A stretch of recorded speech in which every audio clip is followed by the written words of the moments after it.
Hello everyone, welcome to Pitambara Educators. In this video, we are going to discuss few important questions for term 2 exam for class 10th IT student, and these questions will be based on part B, that is subject specific skills, जिसमें आपकी 2 units है web applications and security and relational database management systems. So कुछ important questions लिए हैं हमने उससे. Explain any 3 types of impairment that impact computer usage. तो ऐसे कौन से इम्पेयरमेंट है या फिर हम कह सकते हैं डिसेबिलिटी है जिससे क्या होगा, कंप्यूटर यूज़ करने में प्रॉब्लम होगी. जो अगर ये क्वेश्चन आता है तो ओब्वियसली 3 मार्क्स का हो सकता है. Now why I have created 3 marks question here, क्योंकि लाइक 25 मार्क्स का आपका कंप्यूटर एप्लीकेशन का भी क्वेश्चन पेपर बनता है क्लास 10th का. तो उसमें जो है आप देखेंगे क्वेश्चन अगर सैम्पल पेपर में तो 2 मार्क्स के आए हैं, 3 मार्क्स के आए हैं एंड 4 मार्क्स. तो 2 मार्क्स, 3 मार्क्स एंड 4 मार्क्स के क्वेश्चन आए हैं. So I have also taken question of 2 marks, 3 marks and 4 marks. 4 marks का जो है वो केस स्टडी बेस्ड क्वेश्चन है. So I have also taken a case study based question here. So let's continue our discussion. First type of impairment is cognitive impairment, which is related to mind and learning disabilities such as dyslexia, attention deficit hyperactivity disorder, or autism. Visual impairment such as low vision, complete or partial blindness and color blindness, hearing impairment including deafness. So ये सारी जो भी topic है impairment, web applications and security, ये complete unit हमने discuss की हुई है. अगर आपने वो वीडियोस नहीं देखी है, आपको डिटेल में इस अच्छे से पढ़ना है इस टॉपिक को, तो आप वो वीडियोस देख सकते हैं. I will provide the link in description box.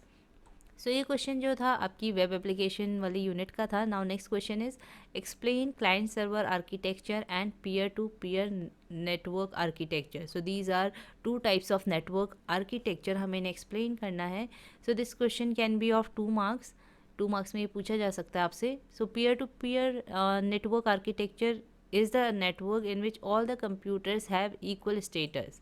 तो ऐसे peers मीन्स हमारे कलीग्स, हमारे फ्रेंड्स, वो peer की तरह उनको peer भी बोलते हैं. तो क्या होता है, सबका सेम स्टेटस होता है. तो ऐसे ही अगर हम peer टू peer नेटवर्क की बात करें तो आप ऐसे याद रख सकते हैं कि जिन कंप्यूटर्स का सेम स्टेटस होता है, उनमें सेम पावर होती है, उनको सेम रिस्पॉन्सिबिलिटी उनकी होती है वर्क करने की, then such network is called peer to peer network. Next is client server architecture. इसमें क्या होता है, one type of computers are client and another type of computers are server. Network in which certain computers have special dedicated task providing services to other computers. तो इसमें एक type का computer क्या होता है, उसको डेडिकेटेड कुछ स्पेशल टास्क दिया होता है and that task will be providing services to other computers. Those computer जो सर्विसेज लेते हैं they are called clients. Here it is written the computers that use services are called clients and the computers which provide services are called server. Now next question, explain blog. Give any 2 websites that offer free blog services. So blog is a discussion style site. It means it is a website kind of thing जिसमें हम discussion कर सकते हैं. It is used by non technical और technical users for creating personal web pages. तो हमें एक अपनी पर्सनल वेबसाइट बनानी है जिसमें हम अपने थॉट्स या अपने व्यूज़, आइडियाज़ शेयर कर सकते हैं. So we know that is blog. It is similar to an online personal diary and simple to use. अब हमें वेबसाइट्स भी देनी है तो इसमें ऐसा क्वेश्चन भी आ सकता है कि like give free offline web blog editors भी पूछे जा सकते हैं या सिंपल ब्लॉग सर्विसेज या ब्लॉग एडिटर्स भी पूछे जा सकते हैं. So here only free blog services are asked. wordpress.com, blogger.com, आपकी बुक्स में और भी दी होंगी तो आप कुछ भी लिख सकते हैं, कोई भी जो भी फ्री ब्लॉग सर्विसेज हैं. Now this is a question from SQL. The structure of a table item. This is a item table. We have to suggest the data type and size of each column. तो हमें क्या करना है, ये column दिए हैं आपको, field भी बोलते हैं इन्हें, इनका डेटा टाइप सजेस्ट करना है as well as their size. First one is item number. We can see कि what type of values these columns are having. Here table is given with the values. तो यहाँ पे integer type की values हैं we can see. तो हम क्या लिख सकते हैं, यहाँ पे इंटीजर ले सकते हैं इसका type. So will right integer. और साइज़ आप कितना भी ले सकते हैं, 5 6 7 8 9 10, कुछ भी वैल्यू मेंशन कर सकते हैं. So we are going to mention 10. I name. आपको अब नेम, इसका क्या फील्ड टाइप है, वी कैन सी कि टेक्स्ट टाइप का यहाँ पे कंटेंट है, वैल्यूज़ हैं, तो टेक्स्ट के लिए हम क्या लिखते हैं नॉर्मली, वी राइट वेयर कैर। तो यहाँ पे हम वेयर कैर लिखेंगे, VARCHAR। एंड देन साइज़ आप कितना भी दे सकते हैं, 10 20, so I am going to write here 20। Next is price वैसे तो यहाँ पे इंटीजर में, तो आप इसके लिए इंटीजर भी लिख सकते हैं, रॉन्ग नहीं होगा। और price can be like 40.50, decimal में भी हो सकता है। तो so here we can mention decimal data type, या फ्लोट भी मेंशन कर सकते हैं, या डबल भी मेंशन कर सकते हैं। So here we are mentioning decimal. And then size में हम क्या करते हैं, इसमें टोटल नंबर ऑफ डिजिट्स कितने हो सकते हैं, तो लाइक यहाँ पे 3 डिजिट नंबर्स है तो आप 3 भी लिख सकते हैं, या फिर अगर आपको 5 लिखना है या 6 लिखना है, आप कुछ भी नंबर लिख सकते हैं, कोई इसमें मार्क्स नहीं कटेंगे। और पॉइंट के बाद कितने डिजिट्स चाहते हैं, देन कॉमा उतने डिजिट्स आप लिखेंगे। नॉर्मली पॉइंट के बाद कितने डिजिट्स होते हैं, 2 होते हैं। तो यहाँ पे आप देखेंगे आंसर में क्या लिखा हुआ है, 2 लिखा हुआ है। वाई? बिकॉज प्राइस क्या होता है, नॉर्मली फ्लोटिंग पॉइंट वाला नंबर होता है, डेसिमल पॉइंट होता है उसमें, तो इसलिए they have taken it as a decimal type. Next is quantity तो पॉइंट में रेयरली होती है, so we can take integer, वरना इसको भी डेसिमल ले सकते हैं, इसमें ऐसा कोई प्रॉब्लम नहीं है, कोई मार्क्स नहीं कटने वाले। सो ये आप पे डिपेंड करता है कि आप कौन सा डेटा टाइप चूज़ करते हैं, बट वो डेटा टाइप होना चाहिए। तो इसके लिए आप अच्छे से डेटा टाइप वाला एक बार टॉपिक पढ़ लीजिएगा। However I am going to create a separate video on that, मुझे क्रिएट करनी है। So soon I am going to post that, तो आपको अच्छे से ये टॉपिक क्लियर हो जाएगा कि कौन सा डेटा टाइप किसके लिए यूज़ होता है। सो ये क्वेश्चन बहुत ईजी है, इसमें सिंपली आपको डेटा टाइप बताने हैं और साइज़ बताना है। नेक्स्ट क्वेश्चन ये थोड़ा सा डिफिकल्ट है, इसके लिए आपको एसक्यूएल क्वेरीज अच्छे से आनी चाहिए। Now display the total amount of each item, हमें क्या करना है, इसमें ये टेबल दी है, इससे total amount of each item जो है डिस्प्ले करना है। और अमाउंट कैसे कैलकुलेट करना है, यहाँ फॉर्मूला दिया है प्राइस मल्टीप्लाइड बाय क्वांटिटी। तो हमें अमाउंट कैलकुलेट करने के लिए या डिस्प्ले करने के लिए we have to use price multiply quantity. So आपको याद होगा इसके लिए क्या क्वेरी होती थी, for displaying something select, so will write select. Then हमें क्या डिस्प्ले करना है, अमाउंट जो कैलकुलेट हो रहा है प्राइस इनटू क्वांटिटी करके, मल्टीप्लाई क्वांटिटी करके। तो प्राइस किस में मेंशनड है, प्राइस कॉलम में ही मेंशनड है, so we will write price. Then multiply के लिए एस्ट्रिक, देन क्वांटिटी, बस यही हमें डिस्प्ले करना है। अब हम क्या करते हैं, जो हमें डिस्प्ले करना है वो लिखते हैं, उसके बाद फ्रॉम कीवर्ड आता है, देन टेबल नेम हमारा है आइटम। तो ये क्वेरी कंप्लीट हो गई और इसे एंड करते हैं सेमीकोलन से। Now next query, display the details of items whose price is less than 50। तो फिर से हमें डिस्प्ले करना है, so again we will add here query that is select. क्या सेलेक्ट करना है हमें, डिस्प्ले डिटेल्स ऑफ आइटम्स, हमें सारे आइटम्स की डिटेल डिस्प्ले करनी है। हमें कोई एक पर्टिकुलर कॉलम नहीं बोला है, हमें सारी डिटेल्स डिस्प्ले करनी है। तो सारे कॉलम्स हमें डिस्प्ले करने के लिए हम क्या यूज़ करते हैं, asterisk sign, select asterisk, then from table name. तो ये सिंटेक्स आपको थोड़ा सा याद करना पड़ेगा कि अगर हमें सारे कॉलम्स डिस्प्ले करने हैं, so we simply write asterisk sign, then from, then table name. इसके बाद कंडीशन है यहाँ पे, whose price is less than 50, जिसका प्राइस लेस देन 50 है, बस वही डिस्प्ले करने हैं, वही रिकॉर्ड हमें लेने हैं जिनका प्राइस लेस देन 50 है। तो यहाँ पे क्या होगा, कंडीशन यूज़ होगी, वेयर प्राइस लेस देन 50। तो ये हम पढ़ चुके हैं कि अगर हमें कोई रिकॉर्ड फिल्टर करना होता है या स्पेसिफिक रिकॉर्ड हमें रिट्रीव करना है, then we use where condition. तो इस तरीके से आपकी क्या होगी, ये क्वेरी फॉर्म हो जाएगी। Now next question, what precautions must be taken to improve online security. तो हमें क्या प्रिकॉशंस लेने हैं ऑनलाइन सिक्योरिटी इम्प्रूव करने के लिए। अब अगर ये 2 मार्क्स का क्वेश्चन आएगा तो ऑब्वियसली लिखा होगा कि 2 प्रिकॉशंस आपको बताने हैं। अगर 3 मार्क्स का होगा तो 3 प्रिकॉशंस लिखा होगा। So what precautions are there for improving online security? We can use anti-spyware, we can use antivirus, which offer real-time protection monitoring your computer for any changes made by malware software. तो हम antivirus and anti spyware program use कर सकते हैं। तो ये आप अपनी language में भी लिख सकते हैं ना, कि हमें अगर ऑनलाइन सिक्योरिटी चाहिए तो हम क्या करें, जब भी हम इंटरनेट यूज़ कर रहे हैं तो हम अपने डिवाइस को सिक्योर कैसे रख सकते हैं, by using antivirus program, by using firewall, by using anti spyware programs. Next is we can use strong password, और स्ट्रॉन्ग पासवर्ड कैसे क्रिएट होता है, by combination of alphanumeric and special characters. Next is secure transaction. तो जब भी हम transaction कर रहे हैं तो हमें देखना चाहिए कि वो वेबसाइट जिसके थ्रू हम ट्रांजेक्शन कर रहे हैं that should be secured one, उसमें HTTPS होना चाहिए या लॉक साइन होना चाहिए। सो जो भी ट्रस्टेबल वेबसाइट्स हैं उन्हें ही यूज़ करना चाहिए हमें for online transaction. Next, use encryption software to protect your data from unauthorised software. तो इंक्रिप्शन सॉफ्टवेयर क्या करता है, आपके डेटा को कुछ अनरीडेबल कोड में ट्रांसफ़र कर देता है, कन्वर्ट कर देता है।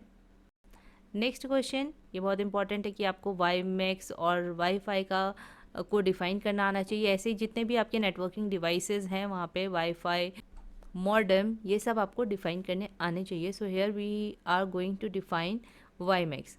It is a wireless communication. Obviously ये जो वाईफाई और वाईमैक्स हैं ये दोनों क्या है, वायरलेस कम्युनिकेशन है। It is use to provide mobile broadband connectivity across cities and countries through a variety of devices. और इसकी रेंज जो होती है that is more than WiFi. Next is Wi-Fi is a popular technology. It is a popular technology that allows electronic devices जैसे कि computers to exchange data wirelessly over a network. तो ये आप इजीली डिफाइन कर सकते हैं। Next is two advantages of online shopping. तो ये भी बहुत इजी क्वेश्चन है। तो क्वेश्चंस इजी आते हैं बट आपको उनके अंदर जो कंटेंट लिखना है वो थोड़ा बहुत पता होना चाहिए, तभी आप आंसर फ्रेम कर सकते हैं। So two advantages of online shopping, तो टू एडवांटेजेस पूछे हैं, so obviously it will be आज इन 2 मार्क्स। तो customer does not have sufficient time to visit stores. तो कस्टमर का क्या होता है, टाइम सेव होता है। If it the customer is not having sufficient time to visit store then they can do online shopping. A product और service that is not available in the market is available online. तो जितनी variety या कोई product हमें offline नहीं मिलता है तो more variety is available in online. तो आप और भी लिख सकते हैं like it saves our money ना, हमारा जो ट्रांसपोर्टेशन का कॉस्ट होता है वो बच जाता है। सो आपने बहुत सारे एडवांटेजेस पढ़े होंगे, आपको पता भी होंगे। So you can write any two. Next is Rohan's grandfather was wondering that how does Rohan chat on web with his father posted in California. तो उसके फादर दूसरी कंट्री में है तो वो कैसे चैट करता है। His grandfather is confused. Elaborate the steps involve while transferring data over the internet. तो देखिए ऊपर की ये जो भी यहाँ पे ये केस दिया हुआ है, सिचुएशन दी है, इससे आपको इतना कुछ क्वेश्चन नहीं इंटरप्रेट करना है। मेन क्वेश्चन यहाँ से स्टार्ट होता है कि आपको स्टेप्स बताने हैं जिसके थ्रू डेटा ट्रांसफ़र होता है over the internet. So the first step for transferring data over the internet is कि डेटा क्या होता है, छोटे छोटे पीसेस में ब्रेक होता है और उन पीसेस को हम पैकेट्स बोलते हैं। फिर सेकेंड स्टेप में पैकेट्स में क्या ऐड हो जाता है, हेडर ऐड हो जाता है, जिससे कि पता चलता है कि सेंडर कौन है, सेंडर का एड्रेस उसमें होगा, उसमें डेस्टिनेशन का एड्रेस होगा, पैकेट नंबर होगा, क्योंकि इतने सारे पैकेट्स हैं एक ही डेटा के, तो उनको डेस्टिनेशन पे जाके या रिसीवर एंड पे जाके असेंबल भी होना है, दोबारा से मैसेज भी बनाना है, या वो जो डेटा ट्रांसफ़र हो रहा है दोबारा से उन छोटे छोटे पीसेस को मिलके दोबारा से वही डेटा बनाना है। तो ऑब्वियसली पैकेट में नंबरिंग होनी चाहिए, तभी वो अच्छे से जो है उसे अरेंज कर सकते हैं करेक्ट मैसेज फॉर्म करने के लिए। So there will be a numbering also. Each computer on the way decides where next to send the packet. उसके बाद क्या होता है, हर एक पैकेट जो है अलग अलग रूट से जाता है, जिस रूट में भी उसको कंजेशन कम दिखता है यानी कि नेटवर्क ट्रैफिक कम होगा वो वाली रूट लेगा and then it will reach the destination. और डेस्टिनेशन में अगेन पैकेट्स आर एग्जामिन्ड कि सारे पैकेट रिसीव हो गए या नहीं हो गए हैं, और अगर कोई पैकेट मिसिंग होता है तो दोबारा से जो भी सेंडर होता है उससे बोला जाता है दैट, और रिक्वेस्ट की जाती है to resend the complete message. This continues until all the packets have been received. और पैकेट्स जो होते हैं फिर फाइनली रिसीवर एंड पे जब सारे पहुंच जाते हैं तो रीअसेंबल होकर ओरिजिनल मैसेज उससे फॉर्म किया जाता है। तो ये आपको पूरी प्रोसेस समझानी है, तो ये भी एक इम्पॉर्टेंट क्वेश्चन बन सकता है यहाँ से। Next question, Rohan's father told him that they need to attach a modem for internet connection on their computer. तो ये एक केस स्टडी टाइप क्वेश्चन है कि यहाँ पे आपको केस दिया है कि रोहन के फादर को क्या करना है, मॉडेम अटैच करना है फॉर इंटरनेट कनेक्शन। तो अब वो बोल रहे हैं कि you have to explain the meaning and function of modem. तो मॉडेम का क्या वर्क होता है, मॉड्यूलेशन एंड डीमॉड्यूलेशन। ये वर्ड जो है किससे डिराइव हुआ है, मॉड्यूलेटर एंड डीमॉड्यूलेटर। ये क्या एक डिवाइस है which convert digital computer signal to analog signals and then back analog to digital. क्यों, जिससे कि जब डेटा ट्रांसफ़र हो ओवर अ फ़ोन तो डेटा किस फॉर्म में ट्रांसफ़र होता है, सिग्नल्स के फॉर्म में। तो कंप्यूटर डिजिटल डेटा प्रोड्यूस करता है, जबकि टेलीफोन लाइंस में एनालॉग सिग्नल के फॉर्म में डेटा जाता है। So for converting digital into analog we use modem. Now this is a case study based question. Mr. Harish, an accountant, works in IT firm due to pandemic, has been asked to work from home. He has set up his online office at his home and purchased a laptop, web camera and other accessories. Now he has started working from home and perform his various duties online. तो ये जो paragraph है ये computer applications का जो sample paper है वहाँ से लिया गया है, बट क्वेश्चंस फर्स्ट वाला क्वेश्चन सेम है, बट बाकी क्वेश्चन खुद से मैंने फ्रेम किए हैं, तो ऐसा नहीं है कि आपको ये डाउट ना हो कि ये क्वेश्चन वही वाला है same. Only this paragraph, this situation is taken from there. Mister Harish wants to hold an online meeting with the company's client. तो ऑनलाइन मीटिंग करनी है, that he can interact as well as see them, तो बातें भी हो सके और उसे वीडियो के थ्रू उन्हें देखना भी है। So which web service should he avail, तो इसके लिए क्या करेगा, obviously video conferencing through any video conferencing software like Skype, Zoom, Google Meet, etc. He is having difficulty in using mouse. अब ये क्वेश्चन जो है एसेसिबिलिटी ऑप्शंस का है, तो आपको याद रखना है कि अगर किसी को माउस यूज़ करने में डिफ़िकल्टी है तो किस एसेसिबिलिटी फीचर का वो यूज़ करेगा। तो ओब्वियसली माउस पॉइंटर को मूव करने के लिए हम माउस कीज़ भी यूज़ कर सकते हैं, जो कि न्यूमेरिक कीपैड के थ्रू हम माउस कीज़ यूज़ करते हैं। तो इसका आंसर होगा आपका mouse keys. In order to gather some information on latest accounting trends, Mr. Harish has to do some research. He can do this by locating sites online using a dash. तो उसे research करनी है और कुछ websites उसे देखनी है, तो किसके थ्रू वेबसाइट ओपन कर सकता है। Obviously we know its answer will be web browser. Next is he has to perform online transaction.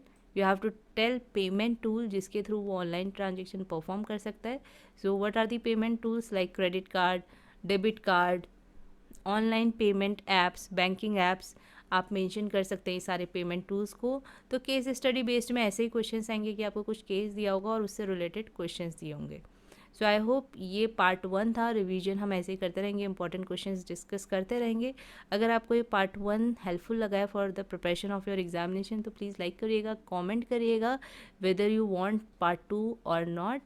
और अगर पसंद आई है वीडियो तो शेयर भी करिएगा अपने फ्रेंड्स के साथ, और चैनल नहीं सब्सक्राइब किया तो please subscribe the channel for more such videos. And thank you for watching this video.